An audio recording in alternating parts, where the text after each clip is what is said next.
our presentation on defending the Great Bear Sea. My name is Kate MacMillan, my pronouns are she, her, and I am the Ocean Conservation Coordinator for the Canadian Parks and Wilderness Society BC chapter. I would like to start this evening's presentation by acknowledging that we are joining you from the unceded territories of the Musqueam, Squamish, and Tsleil-Waututh nations who have lived on and cared for these lands and waters since time immemorial. And since 2009, June has marked National Indigenous History Month.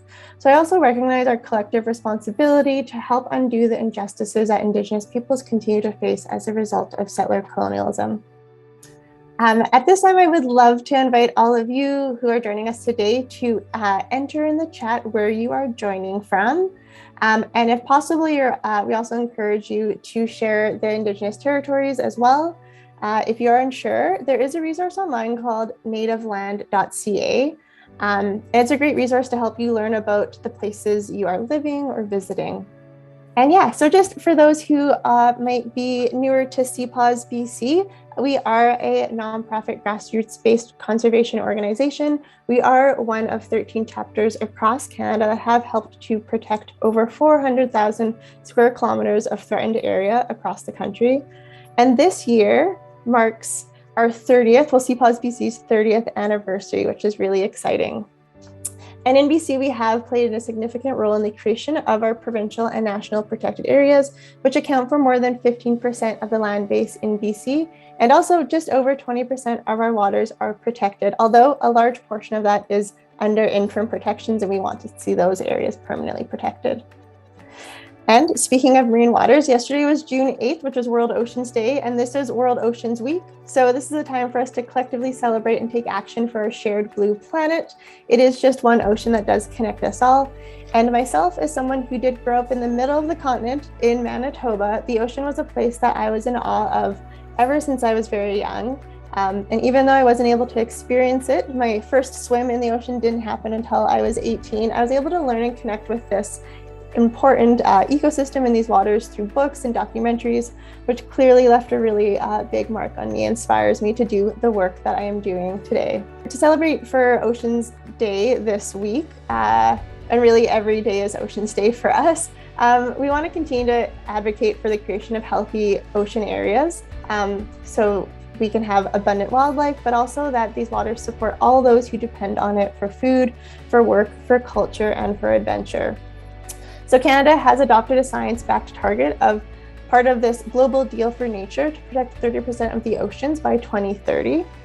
And thanks to the support of people like you, we are continuing to make great strides to ocean protection here in BC, but we do have more to do.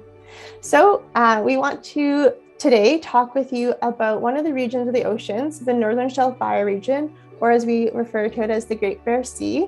This is a region that CPAWS has been deeply tied to with previous work on glass sponge reefs, as well as the Scott Islands, as well as the Marine Planning Partnership. We also have been advocating for an MPA network in this region for many years, but we haven't spoke about it too much in the last few years, as there's been a lot going on with the process to develop it. But we are expecting to have some public consultations coming up. So we wanted to take this time to refresh this region and this campaign with all of you. So at this time, I am thrilled to introduce Carlo Acuña, who is our ocean conservation campaigner.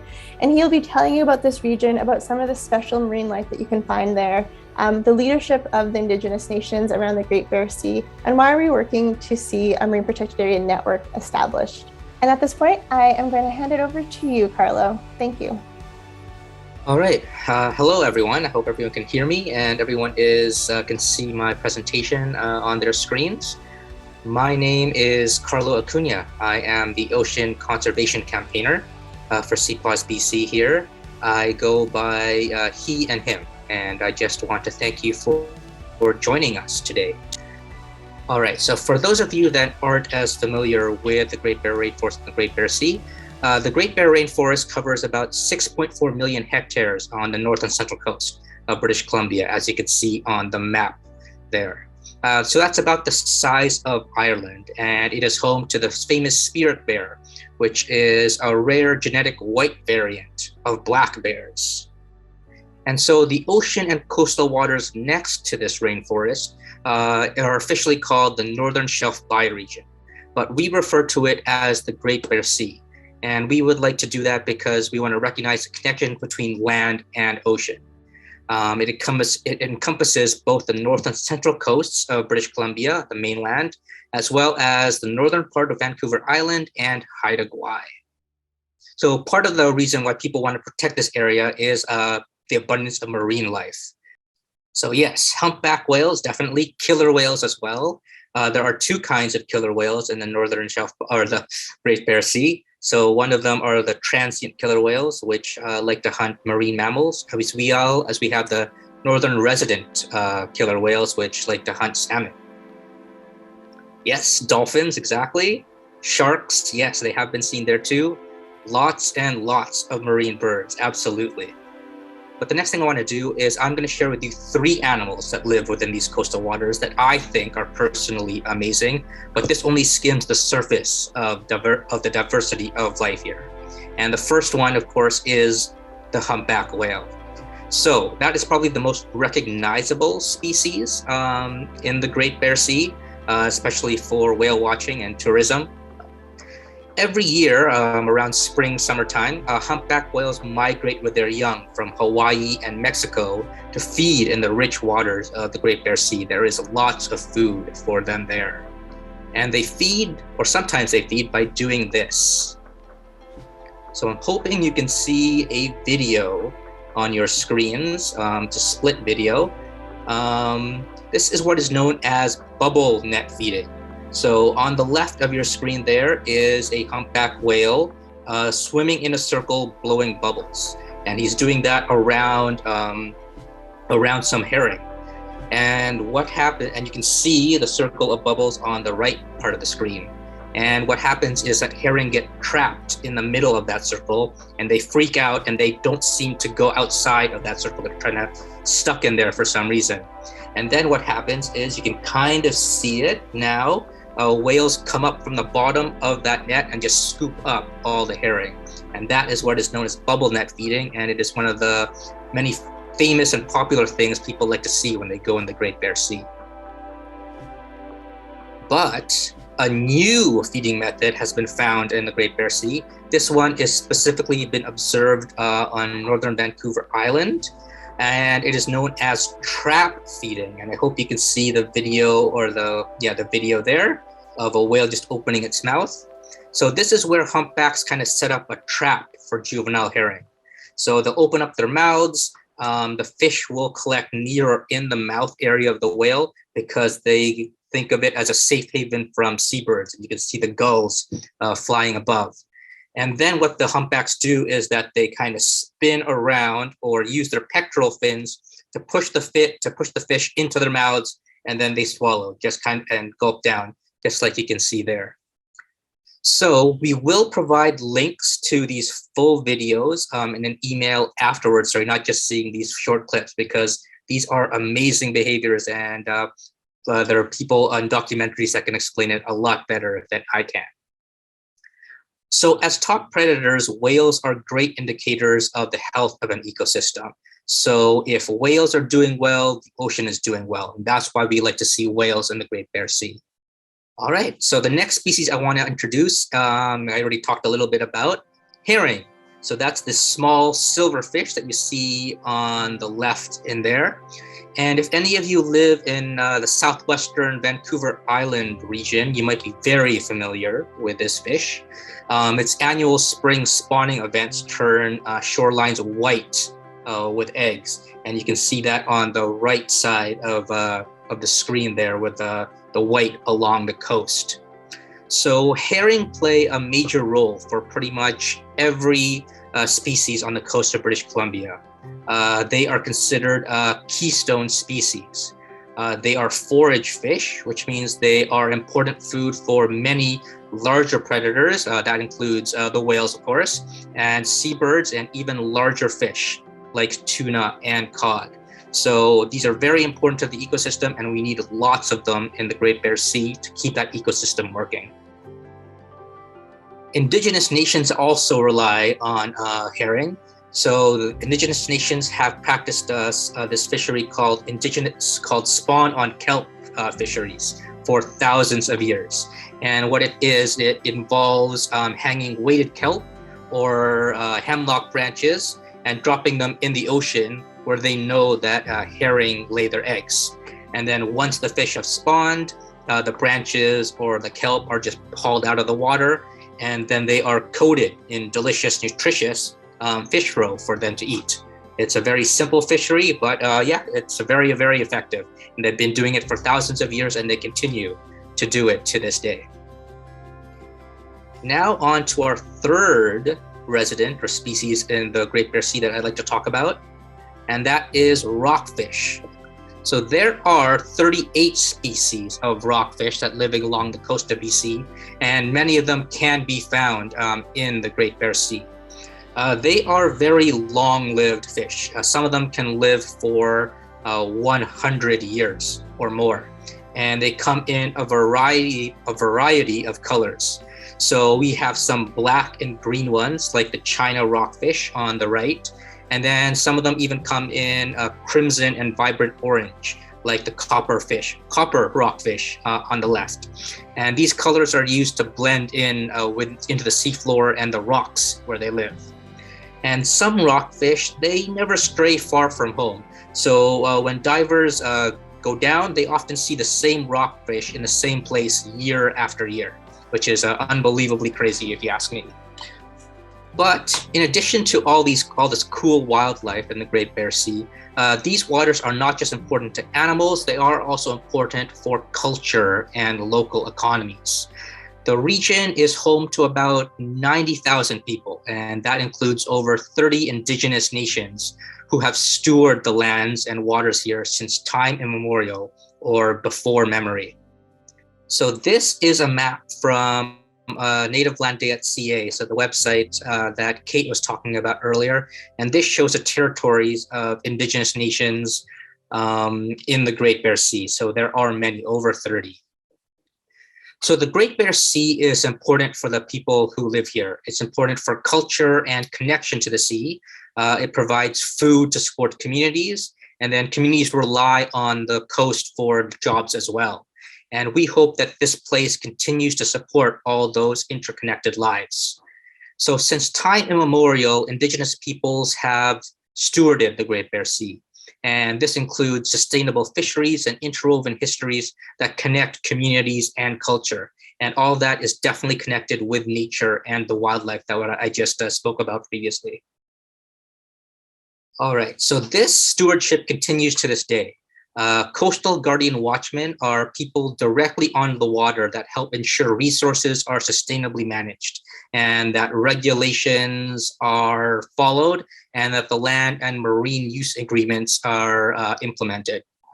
So we know that the area or areas, managed or co-managed by indigenous peoples have actually have higher diversity than areas that do not have indigenous management. And some of these indigenous managed areas actually have more biodiversity than those found in parks or protected areas, which I think is really amazing. So calling on that, there has been really, really big news. This last week, there was a groundbreaking announcement. The Kitasoo, Heihei, and the Newhawk First Nations signed a memorandum of understanding with BC Parks. So those are nations in the Central Coast. And what they will do is that they will manage natural resources, wildlife, and human activities in parks, pretty much just like park rangers. And they will also preserve areas for scientific research and species conservation. Coastal economy, so not just important for culture, but economies as well. Coastal waters support healthy local economies. So these numbers I have on the screen right now, these are for all of BC, but they represent how important the coast is. Transportation accounts for about $5.9 billion, tourism for about 5.8, and recreation for 5.8, sorry. And then seafood, $1.5 billion. So that's billions of dollars in economic activity that rely on healthy coasts. And then these are just some examples of industries, and there are many, many more. There are several more actually. Community health and food security are also dependent on a healthy ocean. So it's not just money, it's also health and food. However, the richness of the Great Bear Sea has been drastically depleted in recent history. All 3 herring fisheries have been closed in the region. Last year, 60% of the commercial salmon fishery was closed in BC, and many of those are in the Great Bear Sea. In the Great Bear Sea, there's a lot of bottom trawling, so that's where large nets are towed along the ocean floor, and what they do is they pretty much destroy or kill everything in their path. It's pretty non-discriminatory. It just scours the seabed. There's also ocean dumping of waste. This is especially true for cruise ships. They're just dumping their waste into the Great Bear Sea, and that pollutes the water, harming wildlife. And then, of course, there's the big one, which is climate change, and that's changing where marine life lives, where they move to. It also reduces oxygen. It makes water more acidic, and it increases the stress on marine life, like the whales and the fish that I talked about before. And that of course, that affects the industries that rely on a healthy ocean. So these threats can feel like a lot, but there is a lot of work underway to protect the Great Bear Sea, and we'll talk about that right now. So MPAs are, of course, marine protected areas. They are areas of the ocean that are legally protected and managed to conserve areas. So they have clear boundaries and then management regulations. So they're pretty much like parks, but in the water. And they are globally recognized as one of the most effective tools to protect ocean health.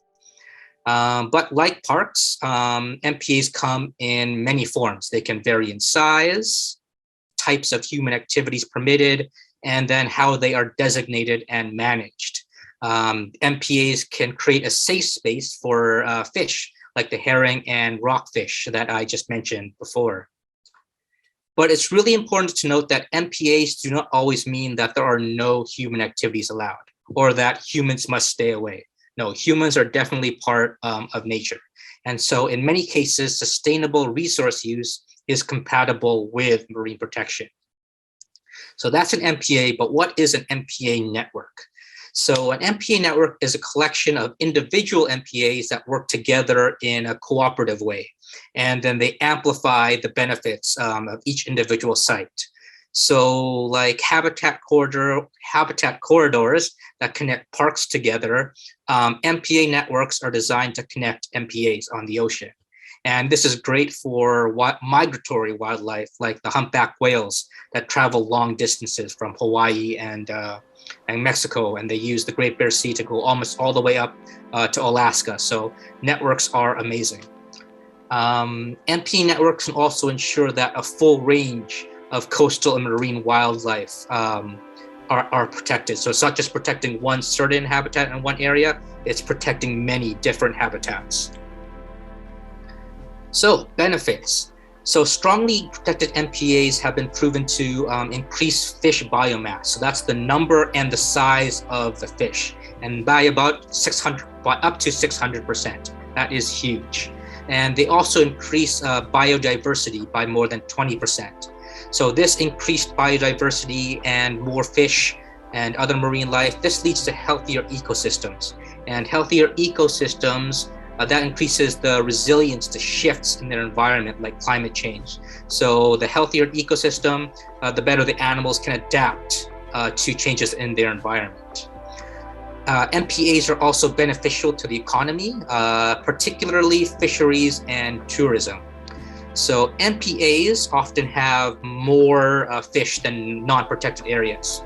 However, the large number of fish in the protected areas, they often get crowded out. It's like, there's just become so much of them. And what they do is that they spill over into neighboring waters where fishing is allowed. And then in this way, this can help create sustainable fisheries for generations. With their rich and healthy wildlife, MPAs can also increase nature-based tourism as well.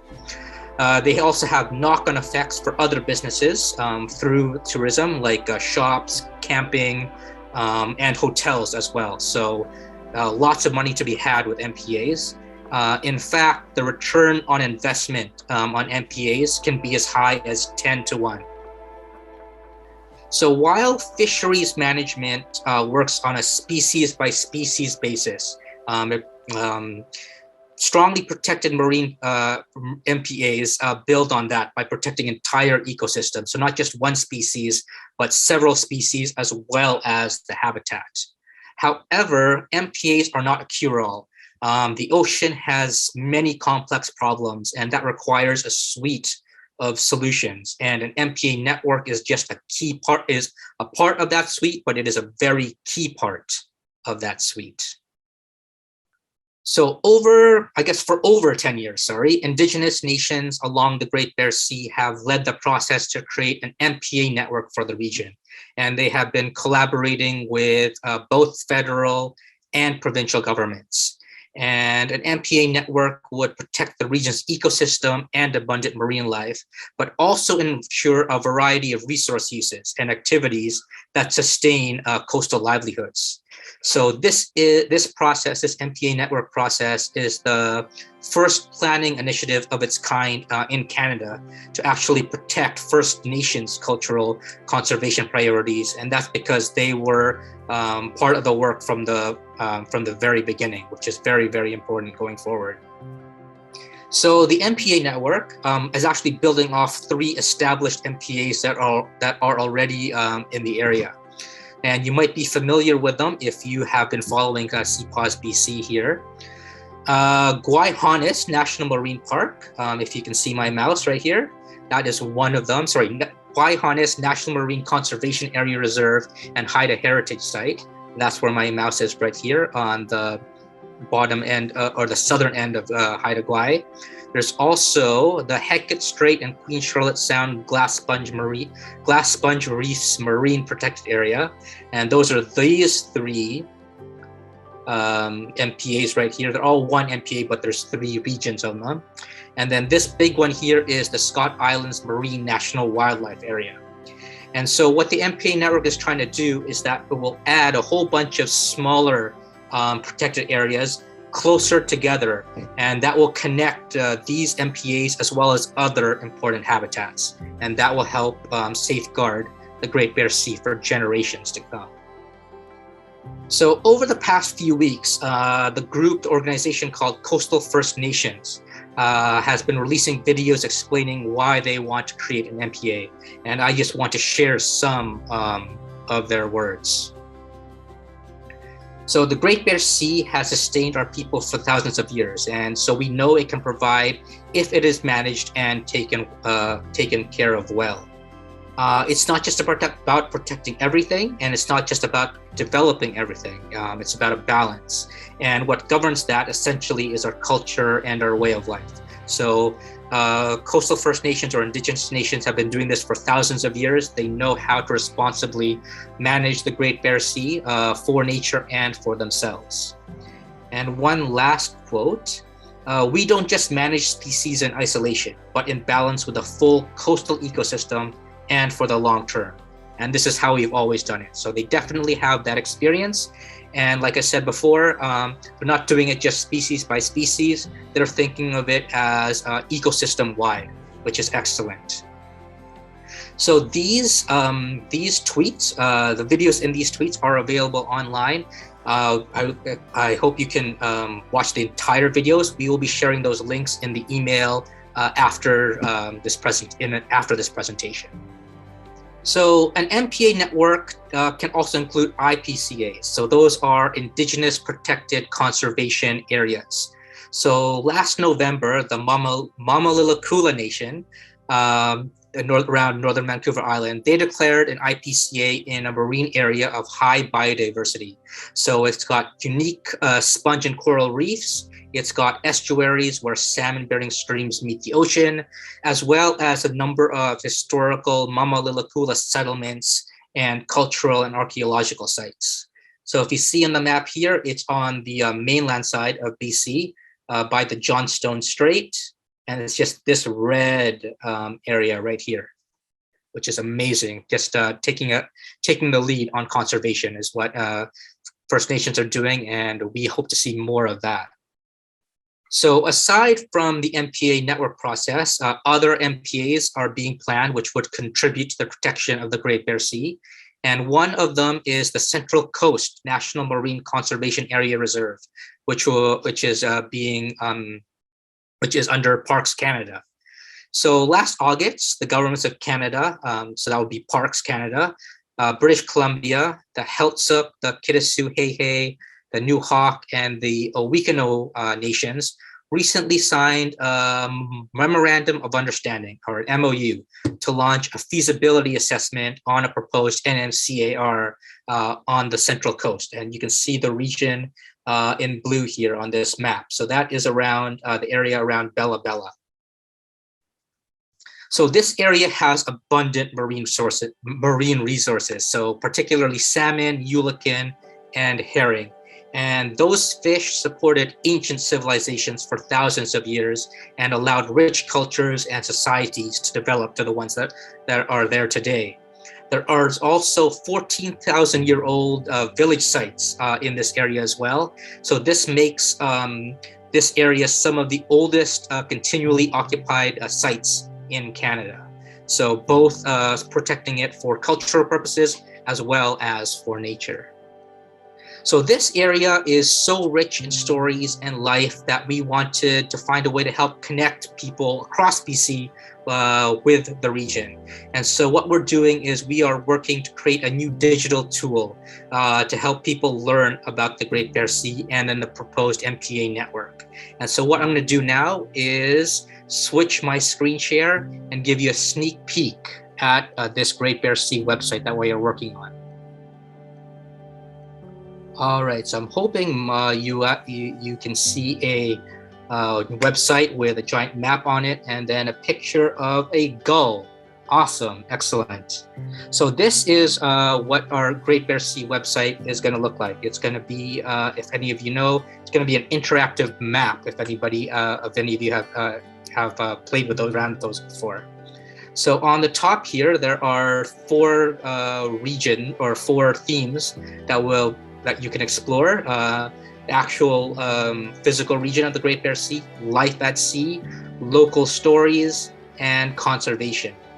And so I'm going to click here on life at sea, and this brings us to to these stories here on the right with an image. And this information is connected to the map that you see on the left.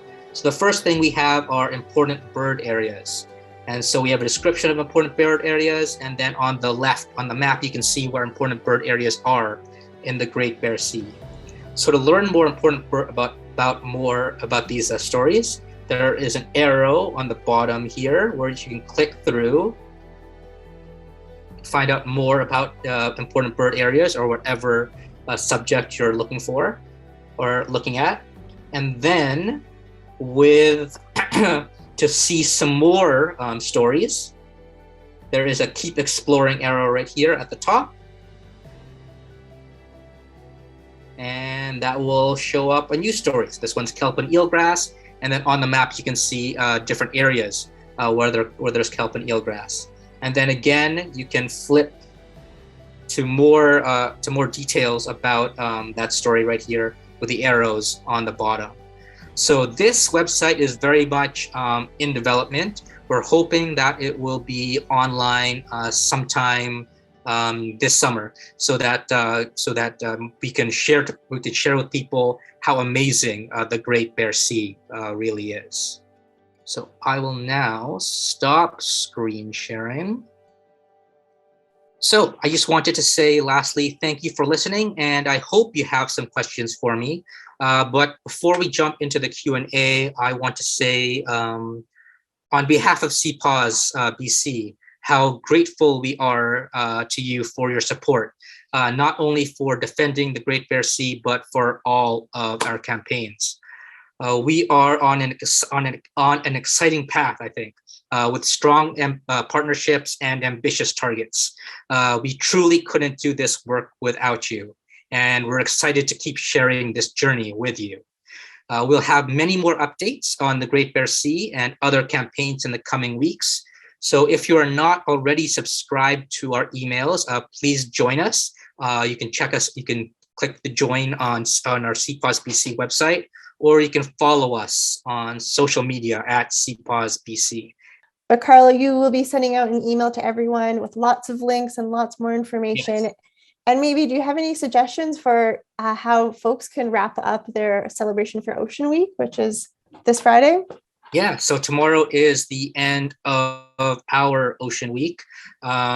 So yeah, there are lots of things to do. Depending on where you are, if you are on the coast, get to the beach, get to the shoreline, get to the coast. Just enjoy some fresh marine air. That's probably like the most fun thing to do. Take a dip if it's warm enough. Probably not here around Vancouver right now where it is dumping rain. But if you are in a warmer place, definitely do that. There is also, if you look at Ocean Week Canada, Ocean Week Canada's website, they have a list of events that people can physically go to help celebrate the ocean. And yeah, if you also have social media, take pictures of how you like to celebrate Ocean Week, or why you think the ocean should be protected. Tag us on it. It's at CPAWS-BC. Put the hashtag Ocean Week, and yeah, we'll definitely try to share that online. The ocean is a very special place. I know the people here who have listened from the answers that we see in the chat and through the Q&A and the questions. Yeah, you guys are very knowledgeable. So yes, please share with us why you would like to protect the ocean and share it around. On behalf of everyone at CPAWS-BC who helped make tonight happen, special shout out to Ripon working behind the scenes to make sure things were going smoothly, Carlo for that wonderful presentation, and to all of you who have joined us this evening. Thank you so much. We look forward to connecting you with in the future and keeping up to date on this campaign and all the other work that we are doing. And with that, I hope you have a good night.